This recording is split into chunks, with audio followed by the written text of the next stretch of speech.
I love Charles Barkley. Nah, I don't like him. I love the man because he has FU money, and more importantly, he has an FU lifestyle, which, if you don't know what it means, ask your daughter, ask your son. They'll tell you what it means. Barkley ripped TNT after getting blindsided by Inside the NBA, moving to ESPN. He says he learned about the new fate, and says he learned the new fate of ESPN as if he was a player who found out he'd been traded when it was reported by the media. See, it's an interesting thing. Let me pontificate. There are certain people whose shows don't need to be told. You don't need to be told when and where you're on. Just be glad you got a show and you're on. I'm thinking Pablo Torre. The usual suspects. Sarah Spain, we've moved your show to 4 a.m. What? Shut up. Either that or go back selling your boobs on the internet. Your choice. See, Barkley, Shaq, Kenny, Ernie deserved to be involved here. I don't say that about everybody. I don't say that about hardly anyone, if you want to know the truth. Like, you could put them on one hand. Like, there is no loyalty at ESPN, so people that work there aren't really loyal to ESPN anymore. And there really is no loyalty anywhere if you look around it other than inside a family. But inside the NBA is different. When you think of TNT, what do you think of? I don't know. I think of inside the NBA. I don't know. What do they got? Old CSI shows? I really don't. I mean, TNT isn't TBS. It's TNT. TBS, when I think of TBS, I think of the 80s when the Braves were on every night and Brett Butler was roaming center field and Dale Murphy went from catcher to first base. And Uwe Blop and I, my 7'2" teammate, center, when living together, would sit on a couch naked after working out, going for a swim, and then we needed to dry off in the afternoon before we went out, and that's what I think of when I think of TBS, but I don't think of anything with TBT, TNT. TBT, I think of the basketball tournament, but TNT inside the NBA is an entity of its own, and absolutely Charles Barkley deserved to know. I'll tell you what's fun. They haven't even told us we lost the NBA. We have to hear it through the media. And even this thing with ABC, ESPN, I heard about it on the internet. Scott Van Pelt, Windhorse, L. Duncan, Bob Myers, all friends of mine who I really like a lot. They text me welcoming me to the ESPN family, and I'm like, what happened? TNT didn't even have the courtesy. That really surprises me. No, it really does. It speaks to one of two things. Either the powers to be simply tolerate this show. And that happens. Maybe they sit there scared to death. Maybe they've had enough phone calls from Galveston, Texas, or San Antonio big women, or wherever, that the powers to be, the white guys in whatever building, the Turner building, I assume, downtown Atlanta, have had enough, and they tolerate Barkley, Shaq, Kenny, and Ernie. Or they're simply stupid. I vote the latter. One thing I've learned in this lifestyle, in this life, is I got to tell you, the people you see walking around important with briefcases and suits aren't nearly as smart as they purport to be when it comes to human relations. Pretty smart when it comes to coding, I assume, maybe putting a deal together. But when it comes to human relations, i.e. HR, they suck. Horrible. They're into themselves. But I bet that the backstory here, and remember, there's always a backstory, is that the white guys that run TNT, the executives, maybe some are black, of course some are women, are like, oh man, we're not going to get the phone calls anymore. We're not going to get the headaches anymore. We're not going to have to shoot off the email to Charles, Ernie, Shaq, and Kenny about what was said on the show. We can't, what are you doing? Kind of thing. That's what always happens. That's what's behind the scenes. What fans like, executives don't. And I speak from personal experience. Fans loved when I did college basketball. They loved it. But executives got tired of hearing from people.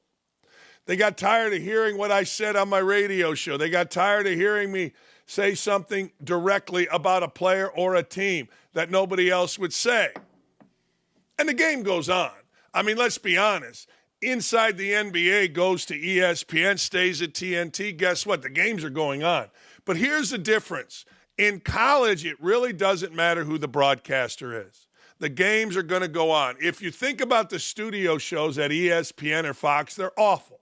They're horrible. There isn't one person in any of these shows that's interesting that you go, huh, except for Seth Greenberg. Seth Greenberg's the only guy in a studio that will tell you anything interesting. There is nobody on Fox.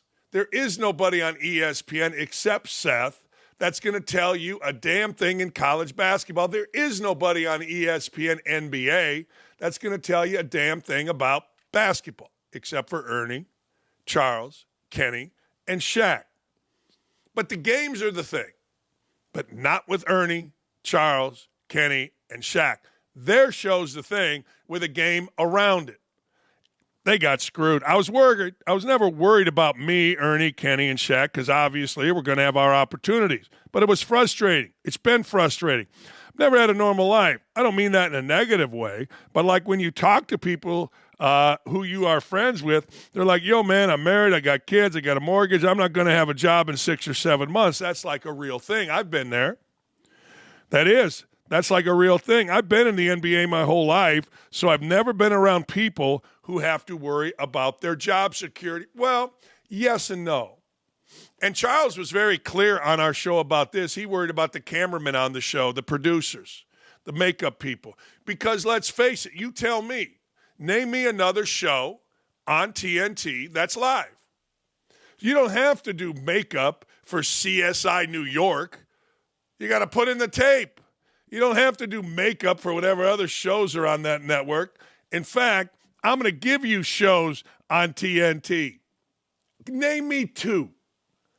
You can't. Like, I don't watch TV in general. I watch, what's the right word? I watch, like, Netflix. I watch that stuff. Okay, here's TNT. TNT drama. Inside the NBA was on all night. Cold case. Charmed. Right now going on TNT is Charmed. The Mentalist, Supernatural after. The Mentalist, Supernatural until 2 o'clock. Law-abiding citizen, Den of Thieves. Then you got some pregame hockey. That's it. No. Charles, Shaq, Ernie, and Kenny should have been involved in the first people that were told. And Charles ain't wrong. What I'm surprised is Charles didn't come out stronger. I'm shocked Charles didn't try to bust that ass, a little bit harder.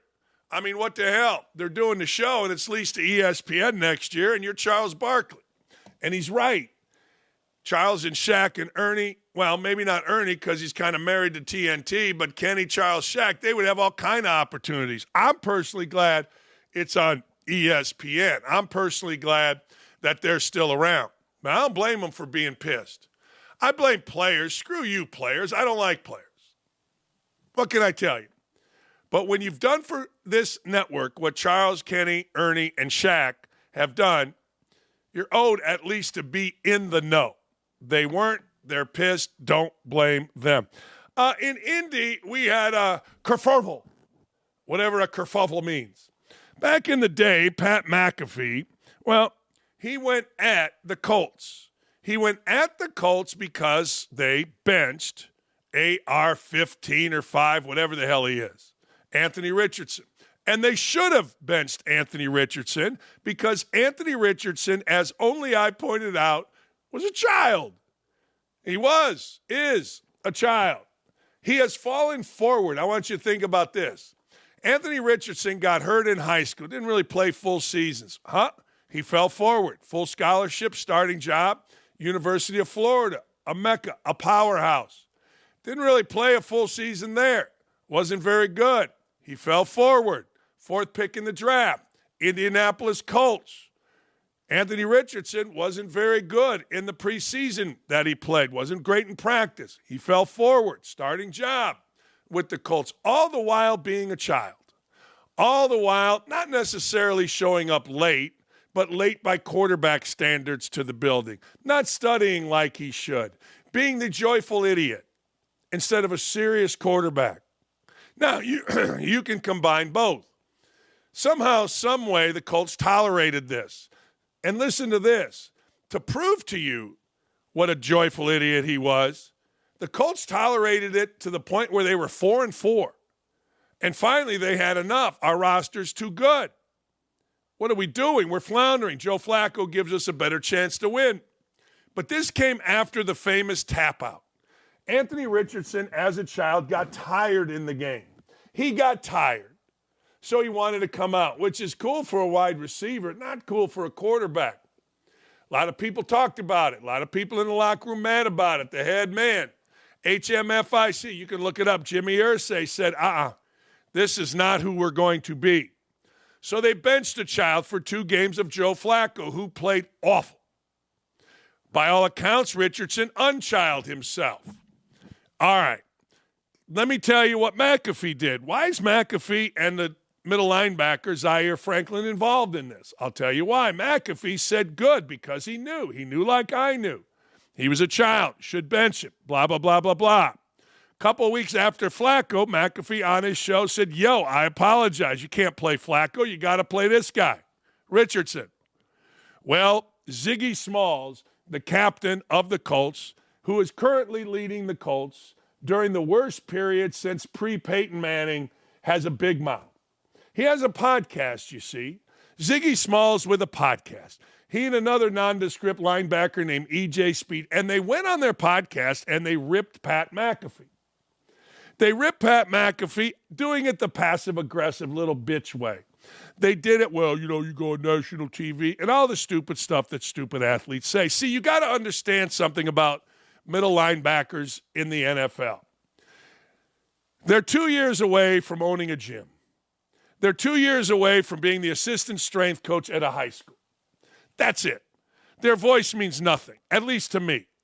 It means dick, to quote me. Not Jimbo Bodner, actually, cop in Gary, Indiana, when we used to play poker. I digress. It don't mean nothing. I told Pat Anger, who was leading the NBA and NFL in tackles, he came on my show one time and was kind of a dipstick. I go, yo, you're 2 years away from being an assistant strength coach somewhere. 2 years later, he was an assistant strength coach back at Iowa. I'm never wrong about these things. But Ziggy Smalls got mad. McAfee, of course, fired back. McAfee said, yo, hold the phone, hang on. I am not the dude that talks about and has as a leader guys missing treatment. As the captain, you got guys missing all kinds of stuff, late to meetings. No, this became a feud. Let's go. This is what Ziggy Smalls had to say. How about the mother effers talking crazy on national TV? You are on national TV, and you are screaming about changes that need to be made. Just for the next week, you scream for the opposite change to be made. Well, yeah, so did every fan.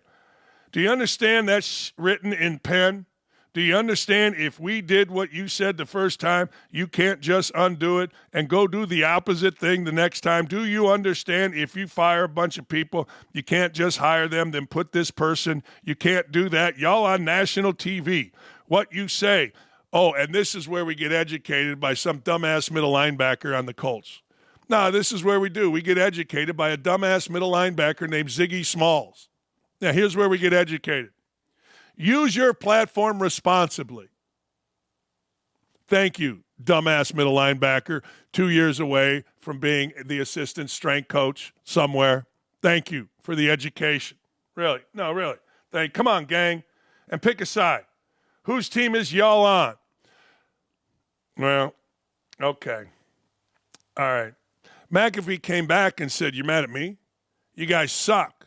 Your locker room sucks. You're the captain of the worst era of Colts play. You got guys late for meetings. You got guys missing treatment. And you're mad at me? It was a great response by McAfee.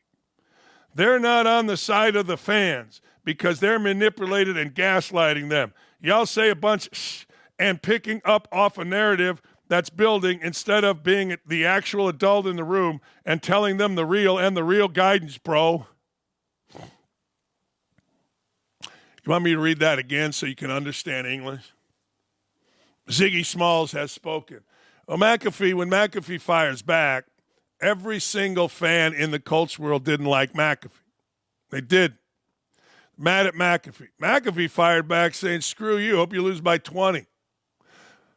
But Ziggy Smalls almost did lose by 20, 21-6, in arguably the boringest game in the history of football. So Ziggy Smalls, a.k.a. Zaire Franklin, who I really want to like. I really want to like him. I interviewed him when he was like a 7th-round pick out of Syracuse. I interviewed his coach, Dino Babers. I've watched his career. He went from a late draft pick to captain of the team. You want to like the guy until he opens his mouth. And I don't give a damn how you spin it. He is the original shut up and tackle somebody. No, he really is. Shut up and tackle somebody. Bro, blah, blah, blah, blah, blah, blah, blah, blah. Thank you for the education on the media. See, there is no cult that should have a freaking podcast while they're going down the tubes again. But they do have a chance. They play the 5 worst teams in the league, 4 of them actually. They play the Broncos, who are pretty good. Well, Ziggy caught hell from McAfee, and Ziggy bent the knee. Here's little Ziggy bending the knee to Pat McAfee. I got a lot of respect for Pat. I understand exactly who he is to the organization, to our city. And quite frankly, I think, maybe I probably didn't handle it the right way going into it. Now, he said some things about me. That is what it is. But it's one band, one sound, man. We all a family. We all want the same thing. I think at the end of the day, Pat wants he wants what's best for us. He wants us to win. He wants something to cheer about. He wants something to go on the show and scream about in a good way. And that's what I want for him. And at the end of the day, be in the locker room, me being the boots on the ground. I want to give our fans, I want to give our alumni something to be proud of and something to continue to cheer for. So there is no back and forth. There is no feud because at the end of the day, we want the same things.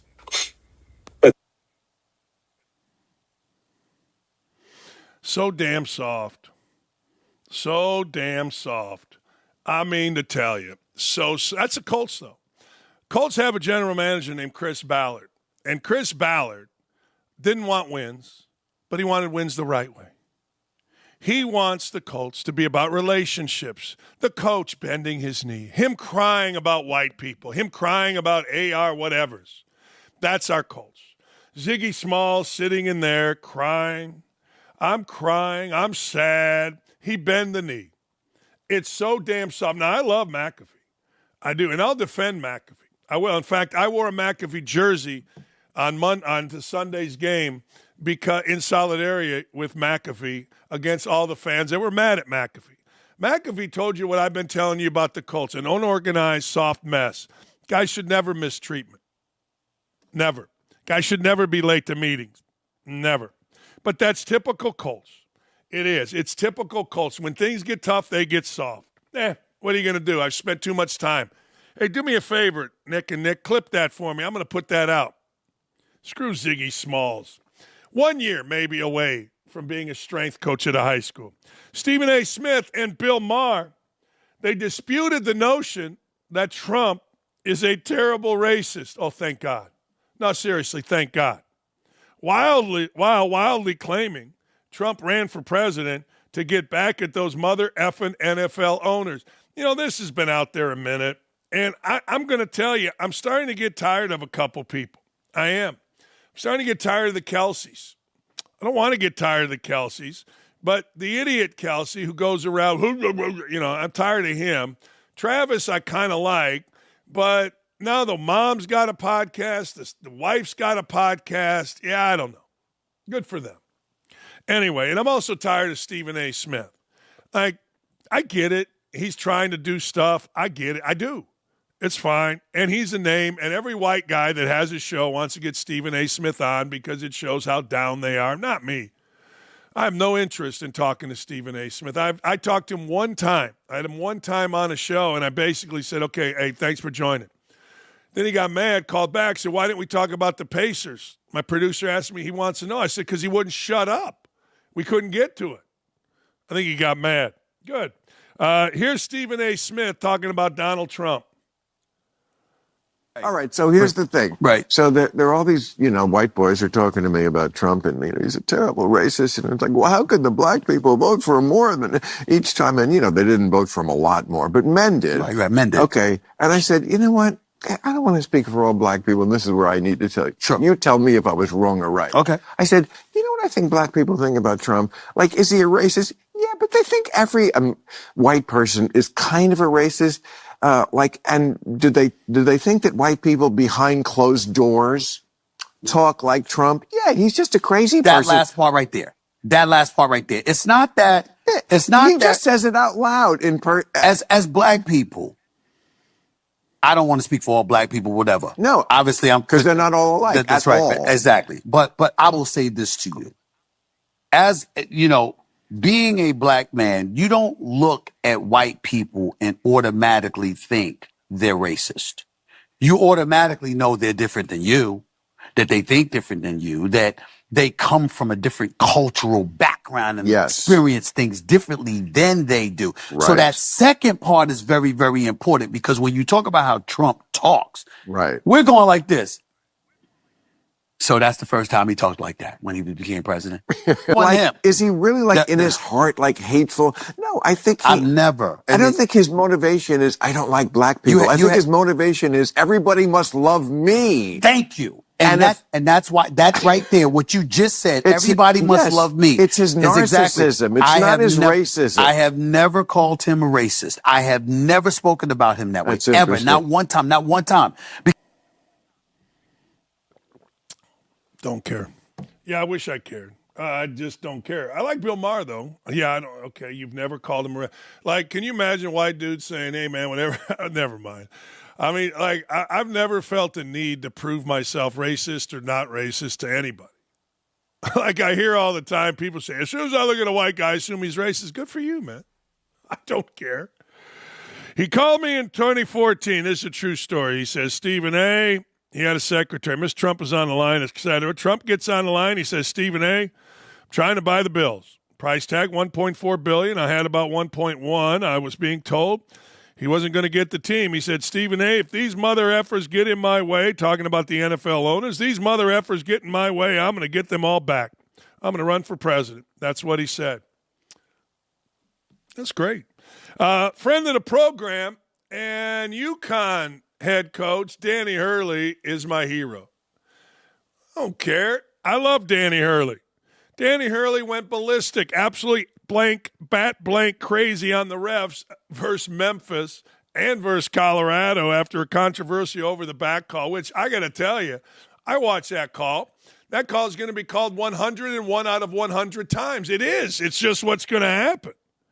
He blasts the officials during the post-game press conference saying for that call to be made at that point in the game was a complete joke. Here's Danny Hurley post-game. What I like about Danny Hurley post-game is he's very, very low-key. Very low-key. Here he is. But I had a lot of issues with what went on out there in the game. That over the back call at that point of the game, there was no attempt to block out.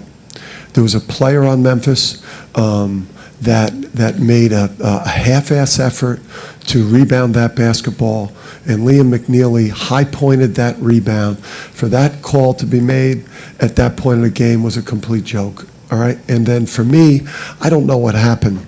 I might have lost my balance by the absurdity of the call, or maybe I tripped. But if I made that call at that point, I would have ignored the fact that I was on my back.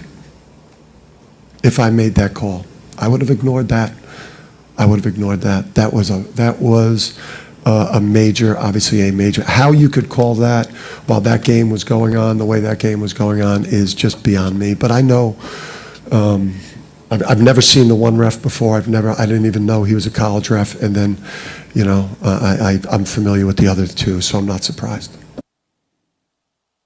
Here's the danger, though, and this is true. I've seen women refs out there, former head of officials who unfortunately passed away, John Adams, said there are 8 women officials, and maybe one is qualified. That's a true story. That's at lunch over here at Wolfie's. I'm like, really? He goes, yeah. He goes, and they're going to come too, and they are awful. I don't know if that's a woman that made the call, but I know this. I know Danny Hurley, he's going a little too nuts. I like going nuts. I like going insane. I like hitting things. I like punching. I liked it all.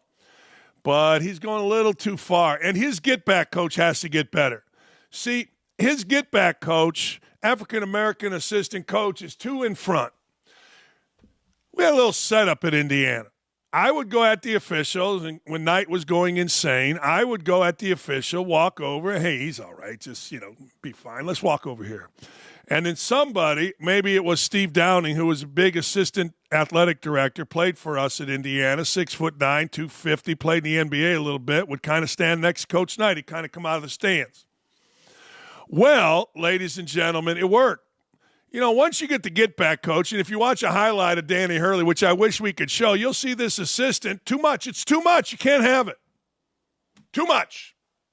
No, too much. Got to get that organized. Got to be more subtle. It works. But when the assistant coach is out there blocking the head coach, and it's too dramatic. You got to be smarter. You got to be smarter. But I love Danny Hurley. See, all these buttoned-up guys, think about college basketball. Great games. The announcers all sound the same. Robbie Hummel sounds like Jay Billis, and it sounds like they're bored to be there. The teams all play the same, but the endings are great. We need something different. And we got something different in Danny Hurley, and I'm digging it. What do you think? Every coach is supposed to stand there on the sideline with his arms crossed? They don't know what they're looking at. Have you ever talked to college basketball coaches? They're dumb as fence posts. They don't even know what they're looking at. Some assistant coach told them of this offense. But I like Danny Hurley. I like the fact that he is after it. Hey, no one owns, we got to get Scott Jennings on. No one owns the lunatic liberals quite like Scott Jennings of CNN. He's great. No, he's great. He's from Kentucky. He's awesome. Watch him dismantle failed ESPN host Carrie Champion. I'll say this about Carrie Champion. She was hot. She was awful. She saw that cap money, and she went for it. She really, really, really has no substance. Good for her, DEIing her way onto CNN. But damn, when she walked the halls, all the brothers and myself were like, whoa, good for her. I loved it. Carrie Champion, they gave her everything at ESPN. Oh, my God, they gave her big sports centers. They gave her podcasts. They gave her everything. And she bitched, whined, and moaned her way out of it. She did. Failed host Carrie Champion's argument that X is a platform dominated by right-wing Republicans. She then went on to claim that the next 4 years will be dangerous times and free speech won't be as free. Really? I kind of feel like when we've seen all the censorship that went into it back in the day, certainly X, I feel like free speech wasn't very free in the last election. Feels like free speech has opened up. You just don't like the speech. That's the deal. We all know that. You don't like the speech. You don't like people being able to criticize Democrats. You don't like the fact that people are now open to criticize all races of people. You don't like it. It ain't the free speech. It's the speech. You know what I'm saying? And why are we even talking about Carrie Champion? Seriously. Anyway, here's our guy. We got to get him on. Scott Jennings talking about Carrie Champion.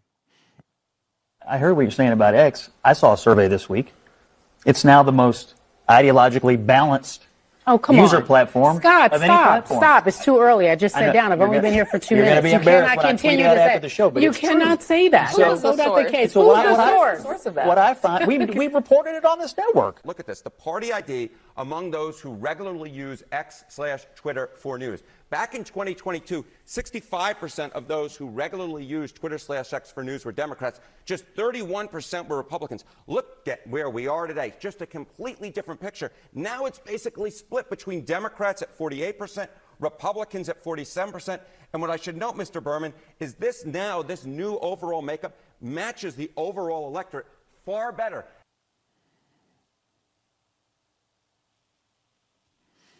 Stop. I just sat down.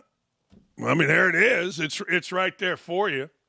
This is Carrie Champion talking about the next 4 years are going to be dangerous. We're actually talking about Carrie Champion and her opinion other than what to wear? What are we doing? And that's not a sexist comment. That's a lack of intelligence comment. The woman is a moron, stone moron. And we're talking about it? Okay, let's listen to Carrie Champion. We should believe everything that is said coming from this administration. I don't think that we have the luxury to dismiss it as him being someone who's being funny or someone who is just being himself or that is his brand. X, and you said in some ways, always. I feel like X, I don't know if anyone is on it in any capacity. I don't know if you're on it. You're the only one? You're on it? You all are on it? Okay. I've actually decided to take a rest of peace because it is not a peaceful place for me. And I know if, in fact, you don't agree with this current administration, most people can say that it's not a peaceful place. I wouldn't be surprised if there was an actual bid made to take on MSNBC, but the fact that it just can't happen in real life. And we just can't. It's Officially not even for sale. Yeah, it's not officially for sale. The last It's not time he even realistic. mused about maybe buying something, It's he not ended even up doing realistic in real life, but I do believe that media, everyone sitting here at this table, if you don't agree, we're in for some tough years ahead. I do believe that we are not going to be able to be as safe or say what we want to. I don't think free speech is going to be as free. No. Well, you know, it is amazing. That's like Jay Williams saying, and Stephen A. Smith busted him on it, everything's interesting. You know, okay, you don't think free speech is going to be as free. No, you just don't like the speech. You know, it's amazing on these group panels. No one says anything. No one gives any, documentation. Scott Jennings does. They just talk over one another. I don't know why you would go on there except if they paid you a lot of money. Who's on X? I'm not on X. I need a freedom. No. Here's the deal with people that say they're not on X. They have a burner account on X. They do. One time, I foolishly said I was going to take a year off from X. I had a burner account. What are you talking about? Of course. Everybody does. My burner account was public, though. I had to use it one time when we had some problem over at Emmis when they tried to make my account, what's that blue check mark called? Whatever that's called. And something happened, so I had to get another account to use, and I just kept it as a burner. Still do. But anyway, when everybody starts talking over each other, nobody says anything except Scott Jennings. He presents facts. What's Carrie Champion going to say? It's the free speech is not as free. Oh, that's a cute saying, but how? Do the numbers show that? Is there less censorship now than there was in the 2016 election when it was proven both Facebook and Twitter censored the American people? I believe there to be less now. But again, I don't know, and I'll tell you why I don't know. Because nobody knows. What we get in terms of information is from the media. Think about it. Where would you get your information about what X is right now? Polling? No. You would get it from X. Because X and its workers are deep inside X with the numbers. So they're going to give you the numbers. Do you believe them? Up to you. But it has been proven. And people like Zuckerberg have apologized for censoring free speech in 2016.